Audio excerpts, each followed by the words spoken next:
एक परिवार के लिए सबसे बुरा वक्त तब होता है जब उसमें से किसी अपनों को वो खो देते हैं, लेकिन उससे भी बुरा तब होता है जब चाह के भी अपने को वो पहचान नहीं पाते हैं मरने के बाद भी। एम्स ने एक नई शुरू की है और उसमें एक नया एसओपीज बनाने की बात की जा रही है ताकि मृतकों के शरीर को पहचाना जा सके। क्या है वो एसओपी, पूरे मामले पर बात करने के लिए हमारे साथ डॉक्टर सुधीर गुप्ता हैं। सर, इंटरनेशनल गेस्ट भी आए हुए थे आज, किस तरीके से उन लोगों ने अपनी बात बताई कि कैसे एक मृत व्यक्ति के शरीर को पहचाना जा सके, उसके लिए क्या क्या प्रक्रिया हो सकती है, क्या क्या एसओपीज हो सकते हैं। मास डिजास्टर्स केसेस में जहाँ पे फैटलिटीज बहुत ज़्यादा हो जाती है, बॉडी इंटरमिक्स हो जाता है, बॉडी इंटरमिक्स होने के बाद इंजुरीज के कारण या डिकम्पोजिशन के कारण पहचान में नहीं आता है, तो उसके लिए स्टैंडर्ड विक्टिम आइडेंटिफिकेशन सिस्टम जो ऑलरेडी है इंटरनेशनल रेड क्रॉस सोसाइटी का और national disaster management of India का भी है, तो उसको फर्दर जो बॉडी को और डिग्निफाइड मैनर में कैसे रखा जाए और फिर कैसे हैंडओवर किया जाए, उस पे ये वर्कशॉप हुआ है। किस किस तरह के एसओपीज सामने आए हैं कि क्या क्या किया जा सकता है।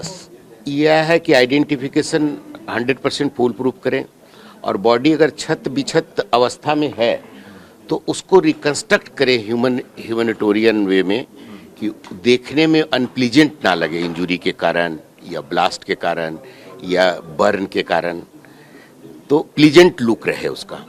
इसमें कितना वक्त लगता है अगर हम इसकी? डिपेंड करता है कितना अमाउंट ऑफ बर्न है, कितना अमाउंट ऑफ इंजुरी है, इस पे डिपेंड करता है। हाल फिलहाल में क्या इस तरह का रिकंस्ट्रक्ट करने की कोशिश की आपने? आते रहते हैं केस, हम लोग करते रहते हैं। और एक बड़ा मॉर्चरी बनाने की भी बात हो रही है देश में कि एक साथ बहुत सारे लोगों को रखा जा सके, खास बनना करके चाहिए। एक प्रोजेक्ट तो हमने भी डाला था होम मिनिस्ट्री को, और एक जरूरत है अपने देश में। अच्छा, उसको किस तरीके से बनाने की और उसकी क्या क्या फैसिलिटीज? 400-500 बॉडीज को जो डील कर पाए वैसी मॉर्चरी होनी चाहिए, जहाँ आइडेंटिफिकेशन हो, प्रिजर्वेशन हो, पोस्टमार्टम हो, लंबे समय तक रख सके, फिर वहाँ से ट्रांसपोर्टेशन हो। और अपने कंट्री में 400-500 बॉडी कैपेसिटी का अगर मॉर्चरी बनता है, नेशनल मॉर्चरी, तो 2-3 घंटे एयर ट्रांसपोर्ट में लगता है किसी भी पार्ट से। That can come in A central national mortuary, और वहाँ पे डील कर सकते हैं। पैनिक भी नहीं होगा, बॉडी को हटाना भी चाहिए पैनिक प्लेस से। तो ये कंसेप्ट ऑस्ट्रेलिया में है।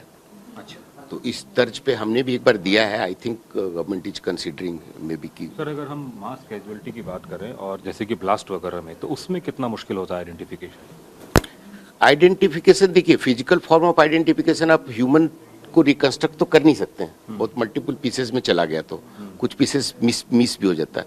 बायोलॉजिकल आइडेंटिफिकेशन इजी है, जो डीएनए से करते हैं। You can say that this belongs to this person. ठीक है। और एक रिस्ट्रक्चर्ड एनाटॉमिकल तो नहीं हो पाता है ना। तो लोग तो जनरल लोग तो यही चाहते हैं ना कि इसको कैसे मैं अपने भाई मान लूं, जो पीसेस में है।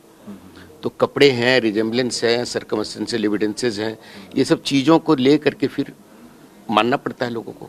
दिल्ली ब्लास्ट की बात करें तो अभी जिस तरीके से हुआ, उसमें आइडेंटिफिकेशन में कितना वक्त लगा आप लोगों को? इसमें ज़्यादा प्रॉब्लम नहीं हुई, 24 घंटे में शायद हो गई है। अच्छा, और डॉक्टर उमर से ही पता चल गया कि वही सब कुछ है? और मैं तो किया नहीं हूँ, फोरेंसिक साइंस वाले ने किए हैं, तो दे कैन रिवील बेटर, लेकिन मुश्किल नहीं आई है। मुश्किल नहीं आई। और किस तरह से आइडेंटिफिकेशन हुआ? सलाइवा? डीएनए मदर का, डीएनए से मदर का ब्लड लिया गया और उसी से डीएनए लिया। चलिए, तो निश्चित रूप से एक नई जो है इन्होंने परंपरा की शुरुआत की है और कोशिश ये है कि ज़्यादा से ज़्यादा और जल्दी से जल्दी लोगों को ये किया जाए। कैमरामैन चेतन के साथ कुमार कुंदन, TV9 भारतवर्ष, दिल्ली।